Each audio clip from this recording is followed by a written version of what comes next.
Good day guys, how are you? In this video, I will be discussing or I will teach you how to use the Adobe Premiere Pro C6. In our previous discussion, I already discussed about this topic about video editing and a sort of review. Video editing class is really important nowadays, especially in your field of expertise as a mass communication students or in the field nga inyong pagtatrabahoan pohon. So one of the use in this video editing guys is in filmmaking, in creating animation, log teaser, and also in creating news and broadcasting. So daghan pa kayo siya gamit ang kaning video editing. And then there are lots of software na pwede na to gamiton. But as of now, I will introduce to you this Adobe Premiere Pro C6. And this Adobe Premiere is a product of the Adobe company. And then this is one of the leading software video editing tool worldwide, kining Premiere Pro C6. So naa siya mga daghang successor, naa siya mga laing version, no, like sa mga application, naa siya mga kawalingon nga mga version sad. Um, this C6 is latest pa siya guys, but the pinaka newest yun nga version is the CC, no, the C6, the CC, the Premiere Pro CC. Mas sayon to siya gamiton, mas user friendly to siya, ang daghan kay siya og mga command, daghan kay siya og mga windows, daghan kay siya og mga functions na may tabo, no, kay mas sayon siya gamiton. So now inig-open ninyo sa inyong Adobe Premiere Pro, mugawas ni siya nga command. So this is the GUI, the graphic user interface, yung sulod nimo sa Premiere. So naa siya new project, open project, and help. So kaning new project guys is first pa mo gabuhat. Kining open project is na may mga gipang buhat na nga project, then nyo lang siya i-open. Okay? So dinita now sa new project. So i-click na to na siya. Yan. So mambak siya o lahi na pod nga command, lahi na pod nga um, button. Okay na siya general, na siya scratch disk. Kaning scratch disk guys, dito na siya ipambutang nimo ang iyang mga while ga-edit ka dito ipang save niya. Okay? Yung audio, yung video, previews, nga na. So ayun na lang siya nahilabti diha. As if na lang siya diha. Okay? So dinito sa general. Yan. So ang time code, ang atong format guys is time code. Okay? The audio is audio samples, and then the capture format is the HDV. Okay, pwede po siya DV but mas nindot kayo ang HDV, mas taas yung resolution, yung format sa capturing. Okay? Then location, dito nimo i-save kung asa dapat nimo siya i-save. Dito sa D, sa kuha naka-default ako is D. Okay? Then tato file name. Tawag na to siya ani, steps na lang. Steps, okay? Then click okay. Yan, C6. And then din mga presets ni siya. Agad ka siya mga presets. Then kana inyong software diya nga Premiere, ako naman ang na-installan, naputang na po na ako na siya og presets. So piliyon na to ang HDV, since kay HDV man atong giselect kanina, kabantay mo ato ang capture format. Okay, so HDV, click na to diha, pili ta og kaning 1080i 30. So mo siya pinakataas na nga format, 1080i 30 60i. Okay, mo to gamiton, i-click na to na siya diha, then sequence 1. Okay, pag mo na ito kaning loading pa siya, ning load pa kamay ang kuwang laptop. So katong mga ning tutog laptop, mga mahalon, paspas ito siya mo load. Okay mo, pilit po siya og pila ka seconds lang.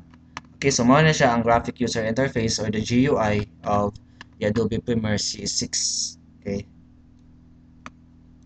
So dinhi ang iyang source, dinhi na to makita ang previews, yang effect controls later on, i-click na to, kita din nato effect controls, ang scaling, ang rotating, o kuban pa, and then the audio mixing. Okay, so this is now the mao ni ang iyang dinhi ang previews sa tuang video, and then the project, the media browser, the info, the effects, dinhi ta magkuha og mga effects sa zoom, post dissolve, and etc. Okay, So dinhi ang project steps guys, din nato ibutang ang ato ang project. Then this is the layer. This is the tool. Yan. So let's say for example magbalat ta usa ka video. So mangita ta og open ta og folder, mangita ta og videos. Okay? Ganito sa aning green screening. Okay, para matudlo po na ko ninyo ang color keying. Ito na siya i-drag din sa project. Ini guys, ani. Okay, i-drag mo diya, then buyan. Okay. So nana siya din And then ato na siya ibutang sa layer para ma-play dani, ma-view dani, okay? Ato na siya i-drag na po dani. Yan. Keep existing settings ta. Keep existing settings, okay? Yan, so na siya diha. By default siya guys, dili siya ma-full din siyang screen. Okay? For us para ma-full na to, ma-full ang iyang size sa video, ato siya i-right click ni nga file, okay? Right click and then scale to frame size. Scale to frame size. Yan, scale na siya sa frame size. And also atong bantayan po siya guys ang iyahang safe margin. Kaya yan maguna ito ni-play sa mga TV guys, na yung mga TV nga dili siya supported sa mga landscape. Okay? Naman ko TV nga kato mga like karaan pa square pa ang forma, dili pa siya landscape. Unlike karon sa mga flat screen is landscape. So kung dili siya landscape guys, na siya tendency nga maputol ang dining isig kilid niya sa ang ibabaw. Na.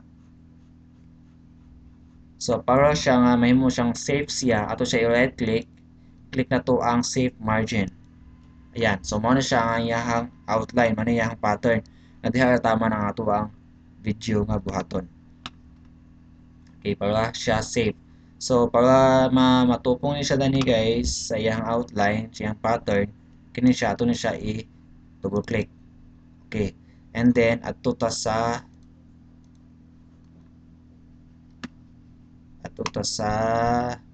iyahang sa nawala man nun guys diba yung effects control, okay? Effects control, so ato ta sa iyahang size, sa motion, sa size niya ato siya i-scale. Ayan, okay, para safe na siya. Diba? So ang pag-play ano siya guys, imo lang tuplokon ang space bar, keyboard space bar. Yan, mag-play siya. So, muna siya yung playing. Kaya itong pag-stop or pag-pause, pwede siya din pwede po sa space bar gapon. Yan, stop siya. At pag-play, pwede po din ang stop. And then guys, sometimes, mulod ang atong laptop, gumikan bugat ang video. Pwede na to siya one half ang ato ang playback, one fourth, para dili siya mulag. So, kung paspas imong laptop, o pandato imong laptop guys, pwede na to siya i-fold. Ako ay one fourth siya, kay mulag mo siya. Okay? So, i-play mo diya space bar. So, mao na siya dayon. And then, ang pagtangtang sa link guys, pagtangtang sa iyahang audio. So, mao na siya yung audio din nga lower part. Ang upper is the video. So, magkuha na pa manas lang duha. Kung gusto niyo tantangon ng audio, kay ilisan ninyo og music, ato na siya ato sana siya i-click na ang kaning arrow di pa down. Ayan, para makita nato yung wave, sound waves, and then right click the unlink. I-unlink siya. Okay? So, lahat na din siya. Nabulag na siya duha. Okay? Pwede na tantangon ng music. Ilista na din nato og background music. Okay? Yan. And then, ang pag-cut guys, kung gusto nyo din tama ng inyong presentation sa number 1, ang pag-cut niya ni guys is i-click ninyo ang letter C na keyboard. Letter C. C as in cut. Okay. C, dayon. Nakaporma siya og kuandayon siya kanang blade. Blade nga tool. Okay. Or, kung dili mo kabalo pa sa kuan sa shortcut, kani yung i-click na tool. Nga kaning blade. Razor tool. Okay. I-click mo siya diha. Pak. Basta po ng audio. Yan. Dayon imo siyang mabulag na siya dayon diha. Yan. Ito na siya tangtangon. Delete. Delete na dayon. Okay. So, mo na siya nabilin sa inyong video. Ito siya ang pag-cut. Okay. So now, ako na lang po i-introduce ang keying. After sa kuang video ani, sa next na po na nga discussion, tuluatan mo sa pag-crop sa video. Okay, pagbutang sa text o uban pa. Kini siya ang pagplasta lang sa food, pag-cutting, pag-unlinking, o pag-keying. So ang pag-keying guys, dinito sa effects.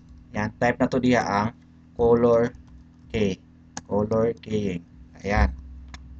Ito, keying. So ato na siya i-drag din din sa video niya ana. And then magawas din sa ibabaw, din sa yang effects. Kaya na key color sa color key blue. So green man na atong tangtangon, ato siyang click tong eyedropper, click diha dahil kuha na to nga source green. Ayan. So wala na siya. And then ato siyang limpyuhan gamit ning tulo ka button din color tolerance, H10 o H feeder. Ikaw na bahala magdula-dula. Kini atong inaton ha. Inaton. Ayan. So, si H10. Ayan. So, limpyo na kayo siya guys. Pwede na ito na siya sa pawan na yung line video. Okay. Layering. Layering tawag na layer. So, sa pagtapos to video guys, butang na ito siya video sa ubos. Kung siya butang sa video to, sa layer to, ayan. Tayo magbutang taog usa ka video. Nga, maoy, ibutang na to sa ubos. Let's say for example, akin ni. Pwede ko po ito i-direct dia sa layer. Pwede dili nato ibutang sa project. Okay, automatic naman siya butang sa project. Okay, dili na sa layer. Then unlink na tong audio. Ayan, dilito na to ning audio. So mo ni siya ang lalom niya, yung layer 1. Ayan. So si layer 1, ang layer 2 ang kato atong gikiging, may ibabaw. Okay? So mo na siya, guys. Ayan. Okay na siya.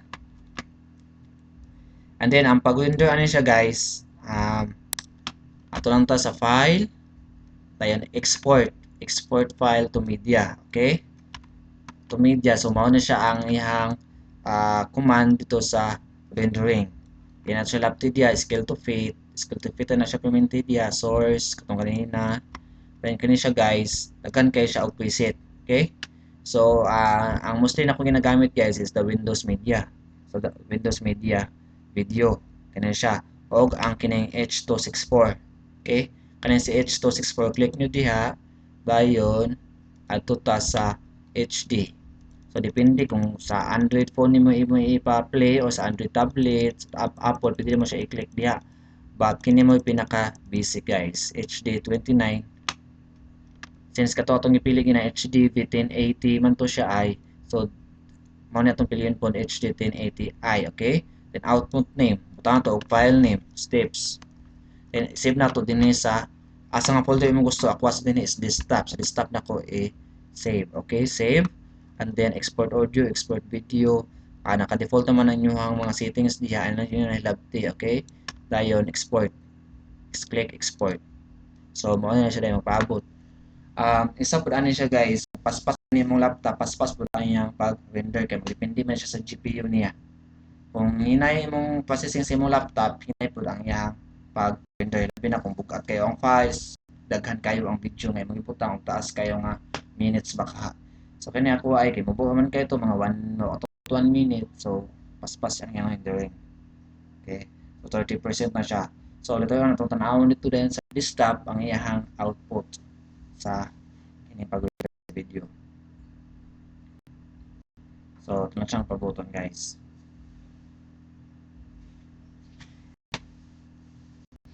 Daghan kayo ang gamit ng video editing guys kay especially sa pag-report, pwede mo gamiton to mas bunggang imong output. As ka mo mga AB communication po manabaho mo. Pwede mo manabaho as video editor sa usa ka kumpanya, sa usa ka media, pwede kayo siya guys. So it's up to you kung asa ka dapit unsang pilion, either pwede ka mag-anchor, pwede ka mag reporter, daghan kayo. Pero kung mas nakakay skill sa creative, sa digital designing, sa video editing, pwede nimo nga pilion nga field, pinipilion nimo nga expertise. Yan. So 81% man siya guys.